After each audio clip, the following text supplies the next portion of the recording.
我来也在李德贵的帮助下成功的演了一出戏。哎呦，这知府大人信以为实啊，认为抓的这个人不是我来也，真正的没抓着，这就减轻了罪名啊。这边抓着所谓的我来也，这边升堂把他提上来了。最后问他，你究竟是不是我来也？老爷，我不是，我冤枉啊！你要说我做贼，我不冤，我根本就不是我来也，我叫周无病。好了，既然你承认你是贼，本老爷判你，你也叫不得屈，是不是呢？判你徒刑5年，流放3000里。多谢大老爷，这就捡了一条命啊！几年的时间一晃就到，当堂把他押走了。他走了，什么结果呢？5年之后满期了，恢复了自由。之后我来也销声匿迹，人们呢也就不谈论，就把他遗忘了。数年之后，在河南嵩山有一座小庙，来了个出家的和尚，叫来也禅师，一直寿高90多岁才圆寂。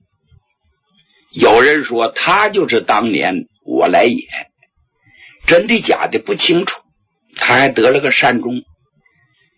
再说那个玉吏李德贵，自从我来也发配走了之后了，没过几天他就辞职了，说身体不好，辞职回家了。到家里他老伴儿跟他说前些天呐，半夜前有人砸门，我还以为你回来，结果开门一看没见着人，门前放着2包，我就把它藏起来了，不知道什么人搁在这儿的，快拿出来我看看。拿出来一看，全是金银财宝啊！李德贵明白，这就是我来也为了答谢我给我送来的，够交。嘿嘿，趁这机会远奔他乡，是非之地不可久待。找了个理由，全家人搬走了，离开了临安，跑到江西去了，又买房子又置地，小日子过得是正经不错呀。但是有那么句话，钱不是好来的，也得不了好结果。他跟他媳妇儿生了个孩子，这个孩子就是个败家子儿。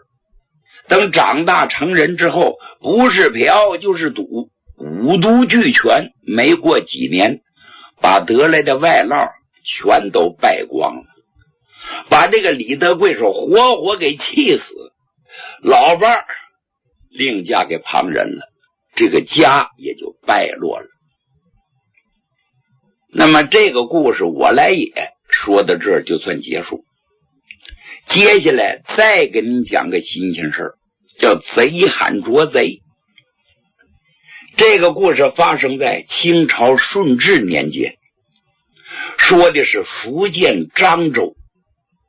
不知道您到过漳州没？好地方啊，陆路交通四通八达，海运更是发达，一般有钱的人都住在这儿，老百姓腰包也丰厚，商人也非常的多。谁要在这儿当官，那可真是肥缺啊，往往吏部都运动啊，上下打点，希望上这儿做一任知府或者当一任知县。不是有那么句话吗？3年清知府10万雪花银呐，还得说清官，这一任要满了都得发笔横财，何况那赃官呢？咱们说这故事是，原来有一位知府大人告老还乡了，漳州府的知府空了缺了，半年之后新官派来了，这府下边管着6个县，一个独立州，官官员们听说了，新任的知府大人到漳州走马上任，这是上眼皮来了，不得款待吗？因此打着伞坐着轿的到十里接官厅来迎接知府大人。离老远就看见了尘头大起，对子马开道。这位知府大人没坐轿，骑着马来的，威风凛凛，仪仗队都跟着跑，来到十里接官厅。大伙儿一看，新来的这位府台大人也就是37、8岁，长得精神，俩眼倍儿亮，体格也相当好，一说话金属般的声音，看出来是精力充沛。众位官员赶紧迎上去，净说拜年话。知府也挺客气，下了马向众位一抱拳，各位年兄年弟，哈哈哈哈！在下做个自我介绍，我姓吴啊，我叫吴孝云。哟，吴的人。各位啊，咱们都是为皇上办事，兄弟此次来，还希望各位多多关照。哎呀，您太客气了，我们在新丰楼排摆下酒宴，给大人接风洗尘。请都是当官的，到了漳州第1楼新丰楼请客，后头燕窝鲨鱼翅，这顿吃啊！这些官们是窃窃私语，有的官就说，吴孝云听说是山东黄县的。我说他什么出身？我哪是的不知道。看这样精力挺充沛啊，眼睛倍儿亮，这人肯定很聪明，难伺候，你我多加小心也就是了。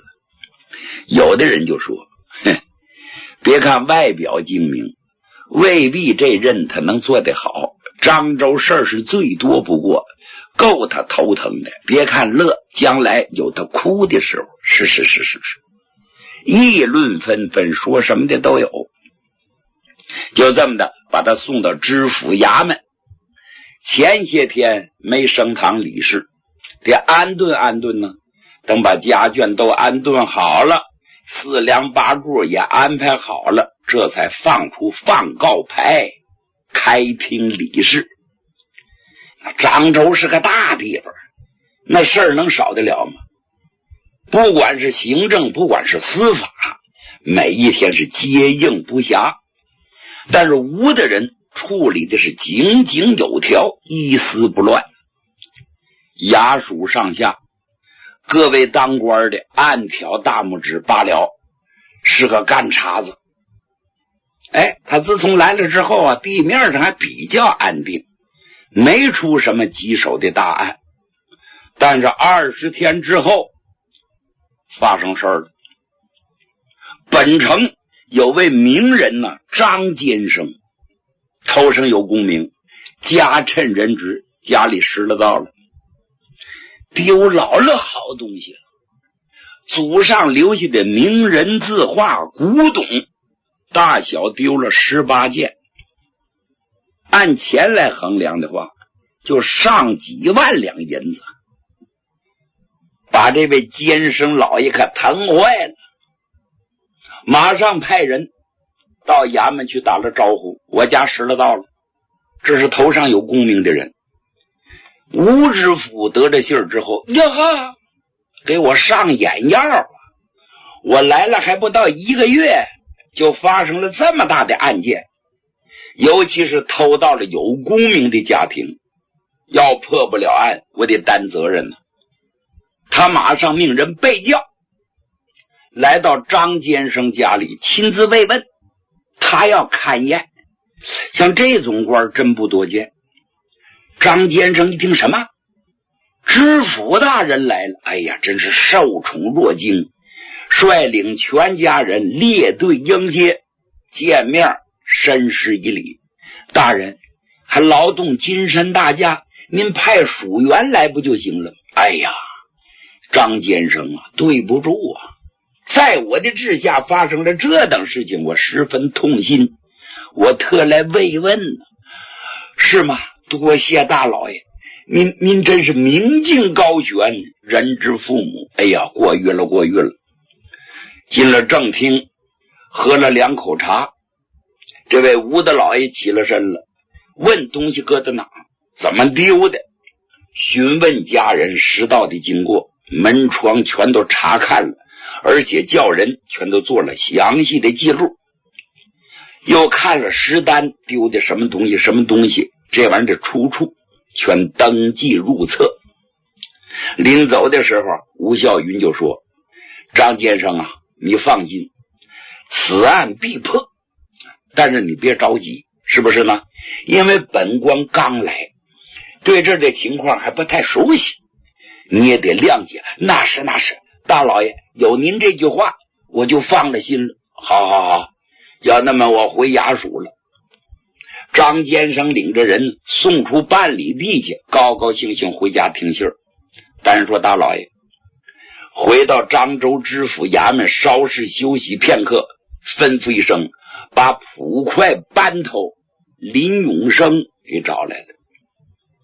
林永生啊，说现在的话就像刑警大队的大队长，专管抓差办案，专管破案的，很有实权。另外这林永生颇有经验，就是本地人，也30多岁，精明强干。因为大老爷刚上任，新官上任3把火，属下都兢兢业业，一丝不苟。林永生奉命来到，进门就跪下了，参拜大人。起来，永生啊，坐。哎呀，在大人面前我不敢坐，坐下好讲话，这不是升堂。哎，你我是朋友，多谢大人。坐下了，来，泡茶，非常非常客气，在属下的面前没有官架子。然后吴孝云把椅子往前拉了一拉，我说永生啊，这个案子你听说了？我听说了。必须得破呀，要不破案，本官难以向施主交代，也对不起当地的父老，大伙对我失去了信心，就没有安全感了，你说是吗？大老爷说的太对了。那么你看多长时间你能破案？这林永生一听嘬牙花呀，谁敢打保票啊？说几天肯定破案，没法说呀。大老爷，这我心里可没底。这样吧，我呢暂时给你规定个时间，无非是约束你们全力以赴10天，今儿不算，从明儿起一定要抓获罪犯，争取破案。是，谨遵大老爷吩咐。永生啊，咱把丑话说在前边啊，公是公，私是私，私下咱是哥们儿，是弟兄，是朋友。要搁到公事面上，咱是上下级。要破不了案子，本官可要按法办事。大老爷说的对，卑职一定竭尽全力。林永生下去了，吃不下饭去，召集他手下这帮人开了个紧急会。弟兄们，大人交代的清楚，10天破案，我一个人破不了啊，全靠着各位弟兄帮忙。希望咱们少睡点觉，腿勤快点，嘴勤快点，眼睛好使点，想一切办法把这案子给破了，在大人面前咱也有个交代。是，我们一定竭尽全力。手下5、60号全撒出去了。10天呢，一眨巴眼就到了，一点蛛丝马迹也没发现。破案是哪儿破去？石沉大海呀！到11天头上，林永生咧着嘴来见吴大人，吴大人这脸就变了。林永生在，破案之事怎么样？对不起大人，卑职竭尽了全力啊！哎呀，鞋都磨坏了2双，毫无有收获啊！到林永生啊，原来我就把话说到前面了，公是公，私是私啊！你吃的是这碗饭，你破不了案子，让我如何交代？我不应该这么办，但是没有办法啊！我这叫执行公务。永生啊，对不起你，来拉下去，重则20，狠狠的打。这家拉的下的，这20板子揍的是皮开肉绽。打完了，把林永生架上来了。